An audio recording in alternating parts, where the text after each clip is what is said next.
What's up, guys? Welcome into MLB DFS Live for Tuesday, June 1st. I'm your host, Ben Hustler, joined by Justin Bales. Bales, I cannot believe it is Tuesday. Uh, I'm off because of Memorial Day, and I also can't believe it's June 1st. It feels like it's just flying along, dude. It's going to be football before you Yeah. know it. Like, honestly, it's literally going to be football season very soon. It's 100 days until the first game, isn't it? Yeah, and then you got to bake in, like, preseason DFS, which is just the GOAT, and it's back this Yep. season.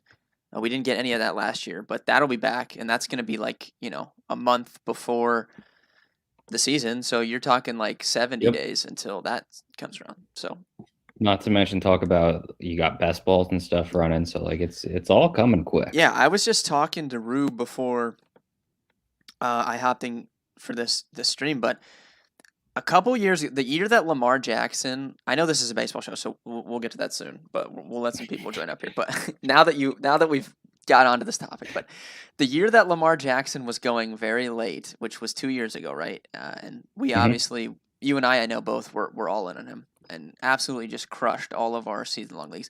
This feels like another one of those years. Like everything seems, I know it's early, it's only June 1st, but everything seems like easy to me for season long this year. Like I like where guys are going in terms of like guys I like. Hmm. This seems like another year to me that I'm gonna be really, really clear what direction I'm going, and if it works out, it's just gonna be a great year because I'm gonna have similar makeups to a lot of my teams. Yeah, I feel a similar way. I don't like there's just certain guys that it's like cool to fade them. Like Zeke is his ADP is like dropping to like 8 at this point, and Dak's back. Like, it doesn't make that much sense for someone like Zeke to go that late. But at this point, it's become cool to kind of fade him. So he just keeps falling in the first, and I'll be the guy that'll take him. I have no problems with that. Yeah, I like Zeke. I like Joe Mixon. I like AJ Brown, obviously. I think Michael Thomas in the third round, I think, is just like an auto pick. And any draft I've done where he's in the third, I just take him. Um, I like Jalen Hurts a lot. I mean, this is very Yeah. clear what I want to do, to be honest. Yeah. No, I completely agree. But all right, this is a baseball show. We've got a ton of baseball games We're on tonight. base. Yeah, ton of baseball games tonight. I love like the core plays I've made like already today. I really like. I feel strong tonight. I don't think I'm gonna do a ton of tweaking before lock here unless I have somebody that's not in the lineup or something. I like the direction that I'm going. So if you guys want access to my core plays, Bale's core plays, Rube, Anthony, Sriracha, everybody, dfskarma.com/MLB. You can get access for as low as $5 if you want to just try us out for this big slate. $5. Pick up a package, and yeah, I think it's gonna be Bales. You've been on fire. We both had a Mhm. good day yesterday with the red stack, so I'm feeling pretty confident about tonight. What's your thoughts on the slate here before we get into it?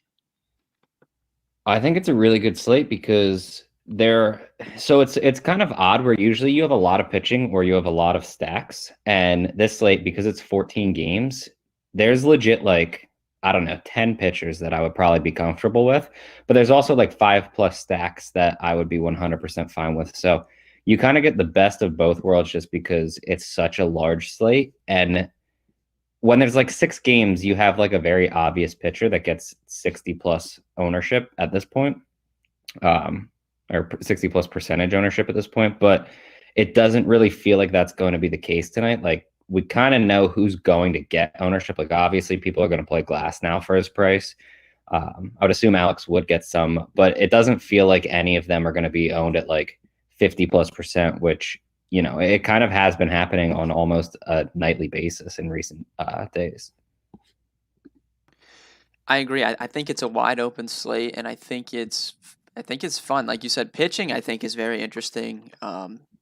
Offensively, I think there's one team that's going to be pretty high owned, but we'll get to that when we talk about stacks. So if you guys have questions, feel free to drop them in. Bills has those up so we can address those. But we're going to start with the pitchers here. Like you said, it's pretty open. I think, we have some bigger names, Aaron Nola, Tyler Glass now. Those are big name pitchers, right? But this isn't like the slates where we get, Garrett Cole, one of those bigger slates last week, it was Garrett Cole against Detroit or whatever, and he was like 90% Yeah. owned, right? Like everyone's going to play that. This slate is a little bit different.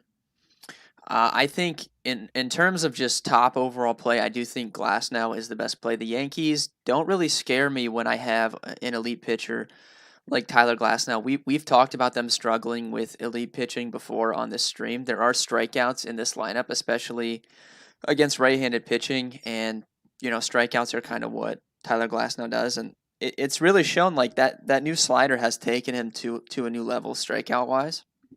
So I do think he's the best play, and he's under 10K. But I also don't think I haven't checked updated ownership projections at any point today. I'm going to do that after the stream, but it's hard for me to imagine a pitcher against the Yankees, no matter who he is, getting overwhelmingly high owned just because he's against the Yankees, right? Like I don't think he'll be a secret, but it's tough for me to think he's going to be 50-60% owned in cash games, Mhm. even under 10K, just because he's up against the Yankees.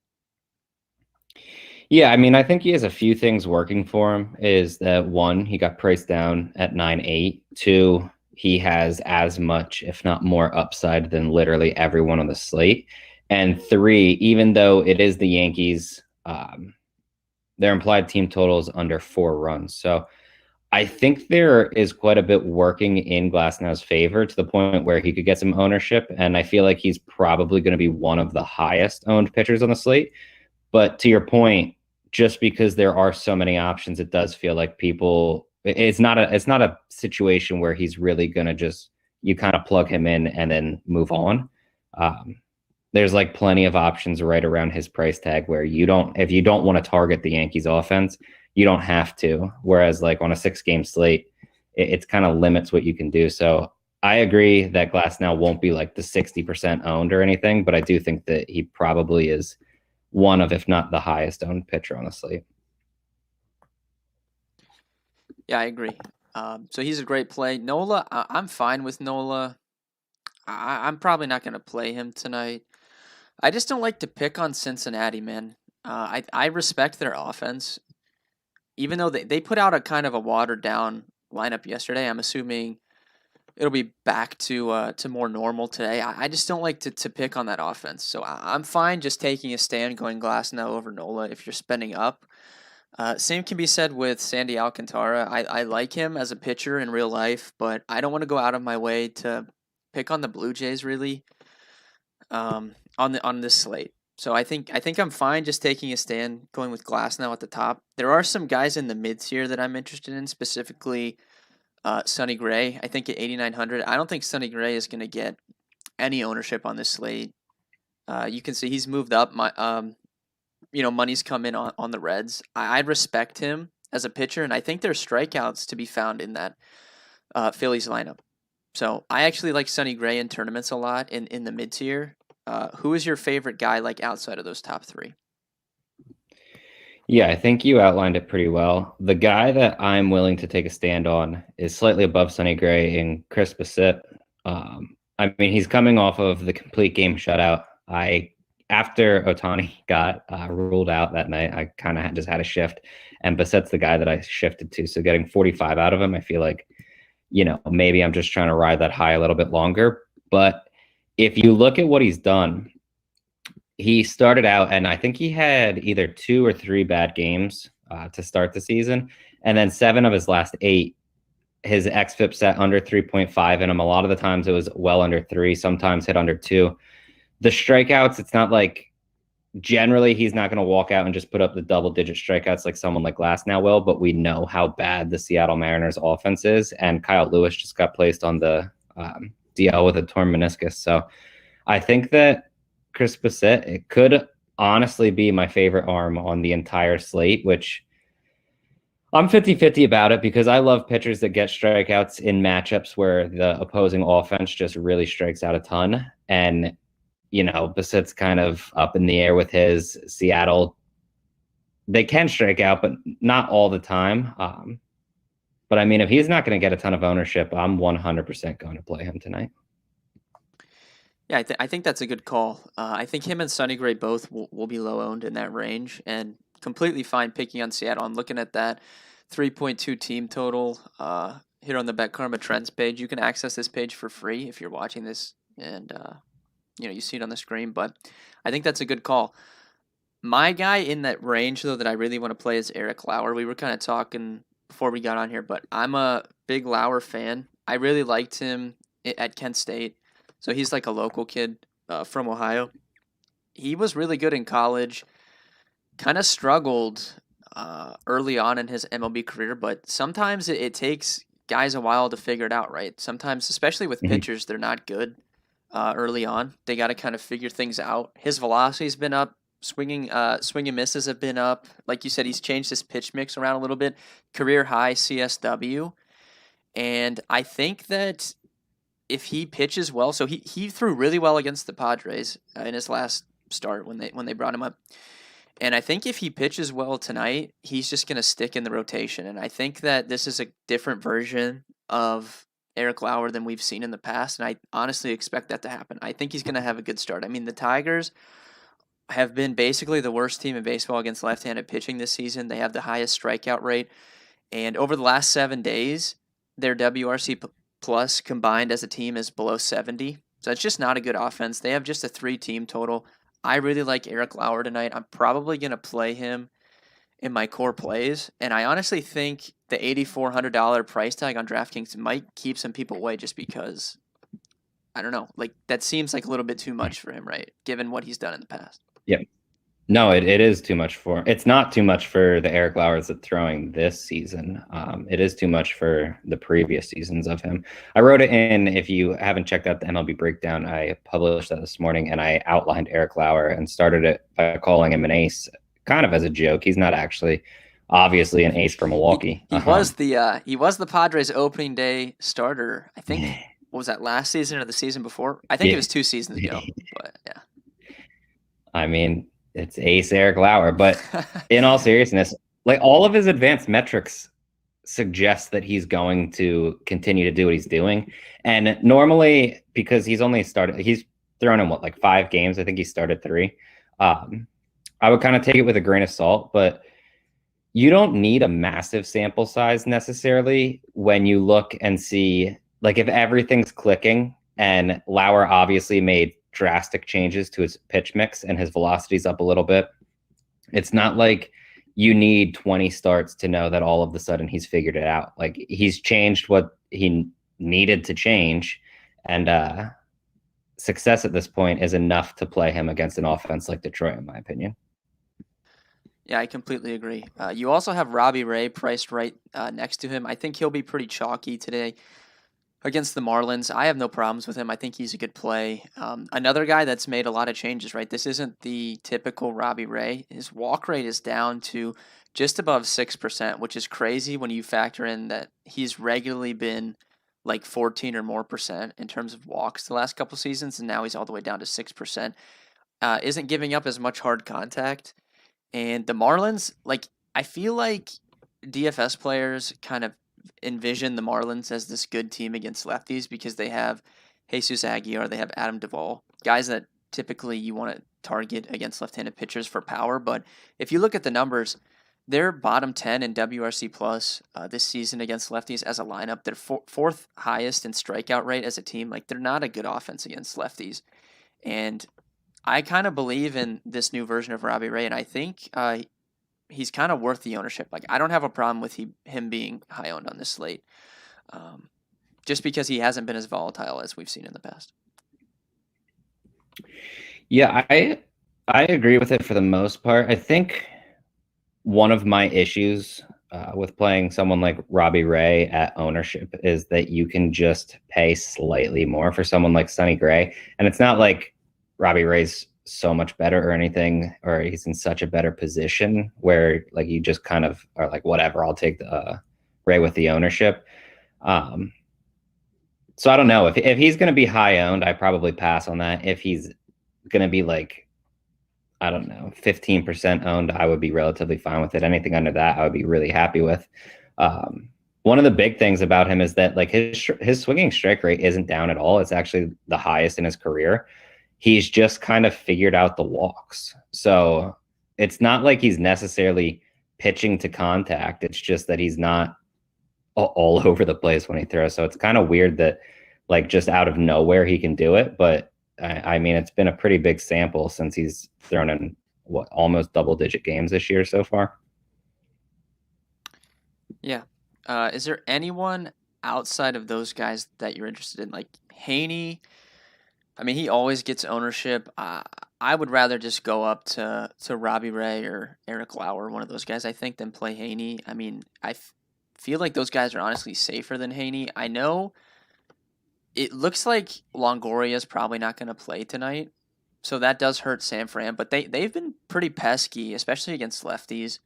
So I just don't love the matchup, and I'm just not really a Haney guy. Like I would rather play Eric Lauer than Haney for a couple hundred more, to be honest. But I'm sure he'll project well, and he always seems to get ownership, so I'm sure people will want to play him. Yeah, I mean, I'm relatively fine with Haney. I like the other side of that with Alex Wood too. I don't know. I've played Haney a lot more than most people this season, and I'm relatively fine with the boomer bust just because I play tournaments. The thing that gets me is that it's the ownership. Like, you're either getting like 30 plus or negative from him, and he's still always owned really high. It doesn't make any sense. Yeah, it's just tough. I don't think he'll be as chalky tonight as he has been some other slates. There's been slates where he's like 60% owned, which it's just I can't do it at that. I don't think it'll be that bad tonight, but it's just not someone I typically play. Is there anyone outside of him? I do think you could definitely make a case for Max Fried. I mean, Max Fried, was it his last start? He was really high owned. One of his last two starts, he was super chalky because there was just no one else on the slate. I think it was last start against Pittsburgh. He was really high owned. Yeah. He's not going to be owned tonight, and his price is good. I have no problems if you want to make a case for him. Yeah, I completely agree. I think Brady Singer is fine under 7,000 in the matchup against Pittsburgh. Yeah. I think that probably is about the pool. If you want to get like really weird and take like German Marquez, I'm fine with it with Texas, it being their first game in Coors tonight. I have no problems with that, but I'm also on Texas as an offense. So like, if you want to take the shot with Marquez, I could see there being a situation in which he shuts down that offense. I would prefer stacking Texas versus playing Marquez. It's just like a weird GPP thing you can do. Someone asked our thoughts on Will Crow. I'll let you take that one. Do you have any interest in him at all? No, I don't think you need to really go there. Like, I don't need to. It's not like he's not even the stone mint, right? Like, normally, if you get these $4,000 pitchers on DraftKings, you can pretty much always make a case for them. But he's 5K. He is like stretched out, right? Like, he went over 90 pitches a couple starts. But when you have a couple guys that are under 8K that you're interested in, I think I'd rather just go with a little bit different construction and get up to one of those guys. It's not like you're sacrificing that much, right? Like if you want to jump from Will Crow to even just Singer, that's taking one 5K bat and just moving it down to, like around 3K. Like you can easily find one guy on a big slate that's cheap enough to play. So I don't think you need to do it today. Yeah, I completely agree. It's also just it's the difference of taking, like Tyler Glass now to one of the other arms that we like that's under 9K, around 8K. Like it's not going to be difficult to fit in two pitchers that you like along with bats and not have to play Will Crow. Yeah. I think Marquez is a good tournament call, I think, especially, road team, first game in Coors. It's not like Texas is some great offense anyways. So I'll agree with what you said at the top of the stream. I think coming into it, I was like, I've already filled out final thoughts. So if you guys are subscribers, you can already view that because I feel really good about this slate. But there are a lot of pitchers that you can play today. Like I feel like that's the most pitchers we've discussed on one slate on this stream the entire season. Like it's pretty wide open, I would say. Yeah, I agree. It's been like 20 minutes of discussing. There's a lot of good plays today. I agree.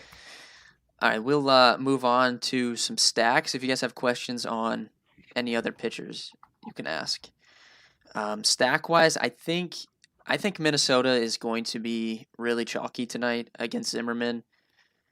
One, I feel like Minnesota's been chalky quite a bit this season, and they've been pretty bad, but people just keep going back to them. But it's tough, man. When they get these bad lefties up against them, it's tough not to play them because they have so many good right-handed hitters. So I think Minnesota's definitely going to be the highest owned team. Then you have Coors, like Texas in particular, is really cheap. So I like the spot for Coors. Like I feel like normally we get these big 12 to 14 game slates, and Coors is chalk. So you're like, you specifically being a GPP player, you're like, I don't want to play Coors because they're gonna be the highest owned stack on a big slate. But I don't think that's the case. I think Coors is gonna be behind Minnesota today. So I'm in on Coors, and the Dodgers are probably up there as well, just because they have this big team total, right? It's up to over 5.5.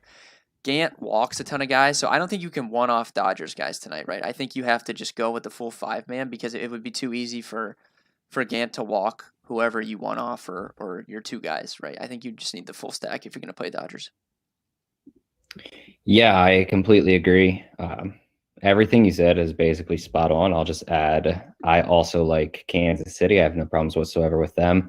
And then a stack that, just because their run total's relatively low, they're probably not going to get nearly as much love. But I really like Oakland against Marco Gonzalez. I don't think that he's very good. And Oakland obviously can perform against left-handed pitching. The only issue that I have with it is that it's in Seattle, which is obviously a very pitcher-friendly stadium. But, there's so many stacks that Oakland probably goes way overlooked, and that's the kind of thing you're looking for in a GPP, especially for an offense that just comes with a ton of upside like they do. Yeah, I agree. I think that's completely fine in tournaments. I think my like low owned stack, kind of like my version of Oakland for you would be the Mets. They get like Alonso's back, right? They have Lindor. Smith hasn't been great, and I mean this is one of the teams that we love to attack because their bullpen is so bad. Like if they get the starter out early, they're just gonna feast on the bullpen, and they're starting to get healthy. I like the Mets in tournaments today. Yeah, I think that's a good call. One other pitcher that I didn't say that I do think is viable tonight, depending on the opposing lineup, Matthew Boyd, and that's strictly tournaments just because I don't think he's overly good. But at the same time, there are just a ton of strikeouts for Milwaukee against lefties. So I think you can pull the trigger there. He's only 6,500. What a matchup, dude. Eric Lauer, Matt Boyd. We've got a couple aces on the hill. I mean, this is like, if you like pitching, fire up that Brewers Tigers game at 7:40 or whenever it starts up. I mean, that's a great game. Joking aside though, if Eric Lauer actually ends up being decent, like how dude, the Brewers are just loaded with pitchers, man. You got Woodruff, Yeah, it's Burns, crazy. if Lauer ends up good. I mean, they're just stacked. Obviously their bullpen's good as well, but I mean that would be Freddie Peralta, yeah, Adrian Peralta Hauser. has been really good. Kind of like the White Sox, right? No one talks about this. Like I picked the White Sox to win that division before the season. I think the chalk pick was the Twins, but the White Sox are loaded at pitcher. Like they can't even start Michael Kopech because they have so many good pitchers. It's actually insane. Yeah, no, I completely agree. That's one of the reasons I like Chicago so much, just in terms of the whole season. But man, has that offense just been injured.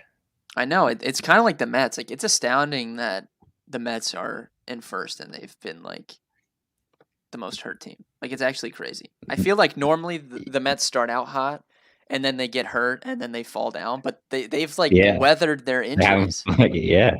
On top of having, the worst manager in the entire league too. Oh man, yeah. I mean, him and Tony La Russa, dude. I mean the White Sox are good, so I can't like argue it, but Tony La Russa is just the worst, dude. It tilts me to no end. The stuff this guy does. Hey, I feel you. All right, we'll get into our favorite plays at each position. If you guys have stat questions or if you joined up late and you have pitcher questions, go ahead and ask. You will be able to replay this though at the end, or I think even while it's live, you can, go back and start watching from an earlier point. Starting at catcher, I think the best play here is Mitch Garver against a bad lefty. Tough to argue fading him in cash games, especially because he's 4,600 when we talked about this, I think, last week. routinely was above 5K last season and even at the beginning of the season against lefties. So getting him at a bit of a discount. I think he's probably the top play. And then in that low 4K tier for tournaments, Buster Posey, Haney gives up home runs. Posey's been really good. I like him as like a one-off in tournaments, or if you want a mini stack San Fran if you don't have Haney. I like Posey a lot today. Yeah, there are two guys I was going to outline. I will add Jose Trevino is 2,900 if he's starting in cores, no problems there. And Tomas Nido is only 3,700. He's been playing really well, and he's hitting like right in the middle of the New York lineup. I think he's expected to hit fifth tonight. So I think that he's way too cheap at 3,700. Yeah, that's a good call. I don't see any like true punts that I'm super interested in today. It's not a slate where you're jamming in two 10K pitchers, so you'll have money to spend. I think more so than usual. But I guess Severino, you typically want him against lefties, but Pineda will give up home runs, and he's only 2,300. So that could be someone if you need like a pure punt. But I think I'm just gonna play Garver at least in cash today. First base, I'll let you lead off first base. First base is, I mean, honestly, pretty ridiculous with the price tags. Carlos Santana at 3,900 is way too cheap. Nate Lowe at 3,500 is way too cheap. And then you have Kirilloff. I can't even say his name. At 3,900, which is obviously just stupid cheap, but he also is outfield eligible, so you probably would just plug him in there. I guess if you want to just add Sano as well at 36, that's way too cheap for him. But that's four guys that are under 4K that you easily can fit into your lineups. Outside of that, if you want to just take your shot on like Freddie Freeman, I know it's against Strasburg, but it'll just keep his ownership low. Vlad Guerrero against Alcantara is just, you kind of can always play Guerrero. And then Pete Alonso at 5,000, I have really no problems with. Yeah, spend ups. I have Freeman and then Alonso in that order, and then, like you said, for cash games or single entry, that sub 4K tier is just loaded. Santana, Nate Lowe. I like Nate Lowe a lot. I think I had him in my first look for my lineup. I think that's too cheap going into cores. Obviously, a power hitter, so I like him a lot. I think that's a good call. Second base. I don't know. Wait, okay, before we get to second, do you think Sano being so far down in the order is going to affect his ownership? Because I think he was going to be pretty chalk, but now that he's down in seventh, I'm wondering if people move to Nalo because he's right around that same price tag. Yeah, I do. I think people want to play guys that are near the top of the order, and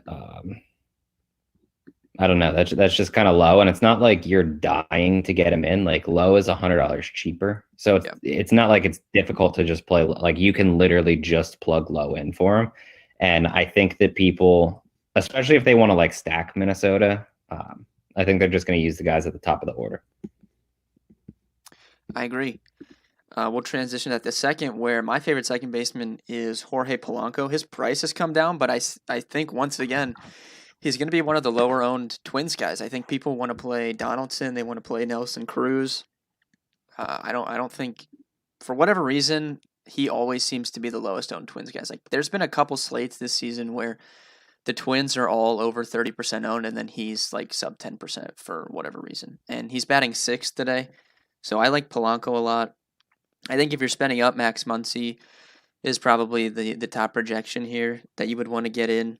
And then Whit Merrifield is under 5K finally. I like to play him in tournaments, even as a one-off, because he likes to run so much. Even if he gets on, like you don't need him to hit a home run, because if he gets on base, like there's a good chance he's going to at least try and steal, so you can just make up points that way. So that's probably my favorite options there. No, I completely agree. The only guy that I'll add is also at 4,800, Jose Altuve. I have no problems whatsoever playing him. Someone asked thoughts on a Cub stack today as leverage. I don't know. They popped off yesterday. I don't hate it. I think I'd rather play San Diego if I was going to play aside from that game. Just because, I mean, Hendricks typically is good at home, but I still don't think this is the same. Like, he's rebounded a little bit, but I don't think this is the same Hendricks from the last couple seasons. And I think San Diego's offense is just better, than the Cubs. So if I was going to pick aside from that game, I'd go with them.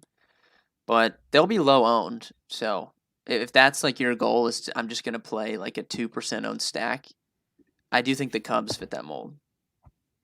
Yeah, I agree with that. It's not like they're not really a team that I'm looking at, but they're definitely going to be a low owned team. So if that's the game plan, then yeah, feel free. Like I would rather play the Mets. Like I think the Mets are going to be the same. Like they're just not going to be owned. So I think I would just rather play them than the Cubs. Yeah, I think I agree with that. All right, we'll move to third base here. I mean, I do think as much as I hate Josh Donaldson at the moment, I do think he is the top option here at his price tag. I think he's going to be really high owned. The advanced stuff has said he's fine the whole season, and he started to pick it up, right? Double-digit DK points his last two. Bad lefty on the mound. Tough to fade him in cash or single entry.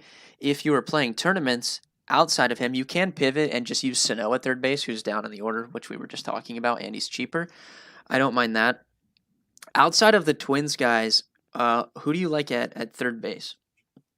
I think if you want to pay up, Ryan McMahon is relatively fine. A guy that I really like in tournaments is Rafael Devers. I think that 51, I think it's reasonable because he can just go over on any given night, but he just comes with so much upside. It's ridiculous. I really like him. I think like if you want to play something kind of dumb where you're just using it for salary relief, Brock Holt's hitting 7th. He's only 2,400. Obviously playing in cores. And then you have guys that I'm completely fine with, like Alex Bregman, Justin Turner, even Jonathan VR. I'm fine with all of them too. Yeah, I would throw Justin Turner in there as well, especially if you're stacking the Dodgers. Just getting the righties in, I think makes sense. But we'll move to shortstop. Typically a top-heavy position here. Like you don't need us to tell you that you can play Tatis Jr., you can play Trey Turner. Obviously, you can play those guys. My favorite play here is Lindor. I'm going to keep riding him while he's under 5K. I've said all season, he's 4,900, right? So it's not like he's way below. But as long as he's under 5K, I think he's a good play. He has the BVP crowd will love Lindor today because he has really good history against Smith. And outside of him, there's two plays I really like at shortstop. Lindor, and then I really like Willy Adames. Again, I wrote him up in Final Thoughts yesterday. Bales and I both played him in our core plays yesterday. He homered. Ever since this guy got traded, I mean, he has just been smoking everything. Over 45% hard hits, over 50% fly balls since joining the Brewers. Still cheap, and he gets another lefty. So I do like Willy Adames today. Yeah, I really like him too. I think that's a really good call. At basically the same price tag, Isaiah Kinner Falefa. I think that he's a really good play tonight. I kind of just wanted to ride Mondesi a little bit more, but he's out of the lineup. Yeah, I don't know what he tweet. I think his hamstring maybe or something. Yeah. So we don't get to play him while he's absurdly cheap. It was anymore, great when he was like mid twos for like 3 days. It was like you didn't have to think about it. I think that Freddie Galvis is also interesting. He's hitting 4th and only 3,400. But yeah, I think generally you just kind of want to spend up at shortstop if you can.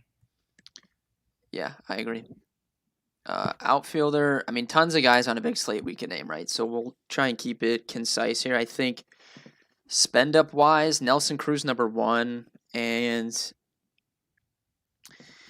I would probably say Acuna number 2. I know Strasburg's good, but you can just play Acuna every day, right? And I think he'll be low owned because of like the whole Strasburg effect.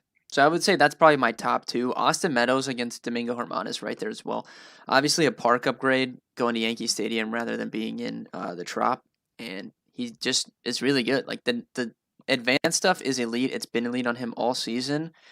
And Germán will give up home runs. And I just once again he wasn't owned yesterday. I don't think he'll be owned again today. Yep, I agree. I will say I think that any of the 4 Minnesota guys you can use. I'm fine basically with the Colorado guys. You have like Jonathan Daza hitting 2nd. I was going to say 4th. I was thinking I was thinking Charlie Blackmon, but Blackmon's also hitting 5th because I was just looking at the lineup and CJ Cron was 4th. But regardless, Texas guys are way too cheap. Like Garcia and Gallo are 42 and 4,100. That's just kind of ridiculously stupid. Willie Calhoun's 3,600, which could be even worse than both of them. So I don't know. You have a lot of really good plays. Andrew Benintendi's at 3,100. Bellinger at only 4.8 just seems a little too cheap for him. I like Mookie Betts, so fine with the Dodgers stack there. I don't know, dude. There's just so many good plays here. Yeah, mid-tier guys I like. Yeah, you nailed it. Texas guys too cheap. Kyle Tucker's way too cheap. Once again, I don't know. I played him yesterday. I didn't check if he was owned. It was lefty, but he's just so good. He should be mid-4s. Kyle Tucker's too cheap every single day. He should be mid-4s. Like, I don't understand why they continue to make him under 4K. So Kyle Tucker too cheap. Texas guys are too cheap. Twins guys are too cheap right outside of Cruz. Garlic leading off. He'll be owned for sure. And then our boy, I actually have him in my core plays currently. Our boy Rob Refsnyder. I know he's batting 8th, but he's only 20. He's only 2,200. Gets you some low-owned exposure in your twin stack. What do you not want there, right, for that price tag? He's just playing so well too. He is. He looks really good. I can't argue Rob Refsnyder anymore. Tonight is the night that I'm getting even. I'm playing some Refsnyder. Love it. Someone asked thoughts on a Houston stack. Yeah, I like Houston stack, especially Tucker is too cheap. Altuve is under 5K, so you could throw those two guys in there, and then you have Bregman. Correa's been pretty bad outside of the first couple weeks of the season, but you could throw him in there. I think it's a pretty good stack, honestly. No problems with them in tournaments. Yeah, I agree. You have Jordan at only 4,200. Yeah, Jordan, Tucker, and Altuve are musts. And then, Bregman too. So you're just picking a fifth guy there. Yep. No, I completely agree with that. All right. I think we covered the slate pretty well. If you guys have any last-minute questions, drop them in. Bales, I need a home run call for Tuesday's slate. I will go with... I love your home run calls because they're always the most obscure people. Like you definitely don't. You don't go for the easy, like Nelson Cruz or whatever. Like you don't go for the easy ones. You try to make it as difficult as possible. I'm not just gonna walk in here and tell you that. I'm gonna go with Chad Pinder. This is exactly what I expected from you. This is great. That's a. He's only going to hit. We like Chad Pinder, right? I mean, you're swiping right on Pinder. This is good. Yep. Yeah, this is good. It's a good pick. Mine's significantly easier than yours. Not necessarily easy because it's not easy to predict home runs, but I'm just going to cop out and go with Francisco Lindor because I think he's going to hit a home run tonight. I'll take it. It's not like he's a super power hitter or anything. Yeah, but like I said, I feel good about tonight. Hopefully you guys do too. If you guys have any further questions, you can hit us up in Discord. Our Discord's free to get in. You won't have access to the premium channels, but you can get in our Discord. Just go to dfscomer.com. There's a banner at the top when you first enter. It's the link to join. And like I said, if you want to pick up a Core Plays membership, you can get one for as low as $5. And we just got a huge news. This is not MLB related, but Embiid is doubtful for that next game there. Oh, what if we get a Washington comeback? That would be crazy, man. Nothing would hurt Rube's soul more. I know. I was talking to him before the playoffs started, and he was super bullish on the Clippers and Philly. Clippers, I agreed with him on. Philly, not that I disagreed, but it was just impossible for me not to pick the Nets to come out of the East. Like, even if they don't come out of the East, it's just, I don't see how you wouldn't pick them. No, I 100% agree. I think I don't see who the Nets lose to in the East. I know, and I think Clippers Nets would be fun, right? If that did happen. Obviously, you still have the Lakers. Everybody wants Lakers Nets, right? I mean, of course. But I think specifically Clippers Nets would be fun because it's two teams that people don't really like. Like, people want to hate on the Nets because of the whole super team thing. And people like to hate on the Clippers because Paul George sucks in the playoffs recently. They like to hate on him. So it's like who would the common fan pick out of two teams that usually get hate? I don't know who people would root for. I'm assuming the Clippers. Yeah, I guess. I think people would root for the Clippers just because Yeah. the Nets are. I don't know. People just really. I'm hate like the pulling for the Nets just because everyone hates them. Like it's just like I just want to see them win. Like just. I'm not. I'm pulling easily out of the East without question for Milwaukee because it is hilarious when Giannis wins and people just bitch about it. I agree with that. Yeah, it's gonna be fun. It's more open than it ever really has been in the last couple of years. So it's gonna be fun. Yeah, I agree with that. But thank you guys for watching. Like I said, hit us in Discord if you guys have any other questions. And good luck tonight. Hopefully you guys end up in the green.